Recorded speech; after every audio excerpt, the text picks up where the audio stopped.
कारगिल युद्ध में सन 1999 में पाकिस्तानी घुसपैठिए और पाकिस्तानी सैनिक चुपके से पीछे से जब इंडियन सेना नीचे उतर गई थी ठंडा के चलते, अक्टूबर नवंबर महीना आने वाला था, इस वजह से चुपके से आके वो बंकरों में छुप गए थे और ऊंची ऊंची चोटियों पर जैसे टाइगर हिल, टोलोली 0.5140, 0.4875, 0.506, 0.5100 इस पॉइंट में आके पाकिस्तानी सैनिक इंडियन सेल्टरों पर ही आके कब्जा जमा लिए थे और वो निगरानी रख रहे थे इंडियंस का। लेकिन गड़बड़ी तब हो जाता है इनको इन पाकिस्तानी सेनाओं के या घुसपैठियों की हरकत को एक गलेरिया देख लेता है और इस तरह से इंफॉर्मेशन इंडियन सोल्जर तक पहुंचता है और इसके बाद एक्शन लेता है। 26 जुलाई 1999 से प्रत्येक साल हमारे देश में कारगिल विजय दिवस मनाया जाता है। यह लगभग 2 महीने तक चला था।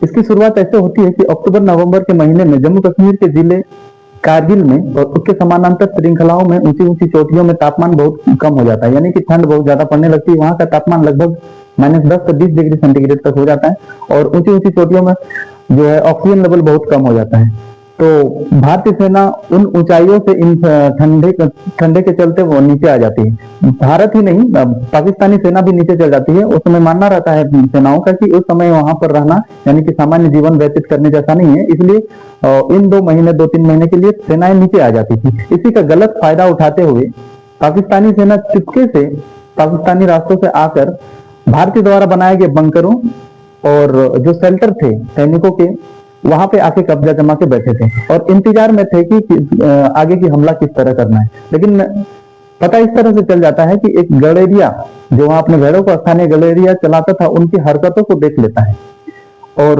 इस प्रकार से वो मैसेज पहुंची भारतीय सेना तक। फिर इसी दौरान जो है कैप्टन सौरभ कालिया जो अपने गश्त पर होते हैं कारगिल के ही इलाके में, उनको पाकिस्तानी सैनिक द्वारा बंधक बना लिया जाता है। 15 मई 1999 को उनको बंधक बना लिया जाता है और लगभग 22 दिनों तक अमानवीय व्यवहार करके उसको बहुत ज्यादा टॉर्चर किया जाता है। इतना टॉर्चर किया जाता है कि उसको 22 दिन के अंदर फिर उनको शहीद कर देता है। फिर उसकी बॉडी भारत को सौंप दी जाती है 22 दिनों के बाद। तो इस तरह से कैप्टन सौरभ कालिया सबसे पहला कारगिल शहीद थे। हमारे इस शहीद में 527 जवान थे। इसमें से 4 सैनिकों को परमवीर चक्र मिला था।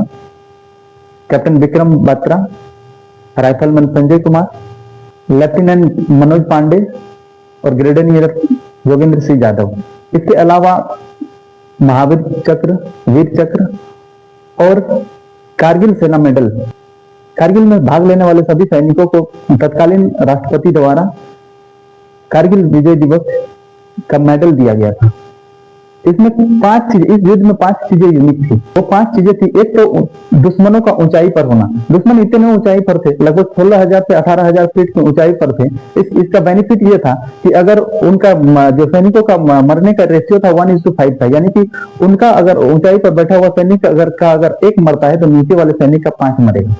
दूसरा, बोफोर्स तोपें, मिराज 2000 फाइटर जेट और पैदल सेना का टुकड़ी एक ही साथ इस्तेमाल किया गया था। कारगिल युद्ध को लाइव न्यूज या अखबारों पर रोज छपा जाता था या आदमी रोज देखते थे न्यूज टीवी चैनलों पर। का ये था कि तत्कालीन प्रधानमंत्री अटल बिहारी वाजपेयी द्वारा आदेश थे कि LOC को बिना क्रॉस किए ही आपको इस युद्ध को जीतना है। इस तरह से 2 महीना तक चली इस कड़ी युद्ध में हमारे देश ने विजय प्राप्त कर लिया। हमारे वीर सैनिकों के पराकाष्ठा, अदम्य साहस और वीरता ने हमें विजय दिलाया। उस समय के तत्कालीन प्रधानमंत्री अटल बिहारी वाजपेयी ने 26 जुलाई 1999 को घोषणा कर दिया कि हमने ऑपरेशन विजय पर हासिल कर लिया है, यानी कि ऑपरेशन विजय सक्सेस रहा, हमने कारगिल युद्ध जीत लिया है। आप सभी को कारगिल विजय दिवस की शुभकामनाएं। धन्यवाद।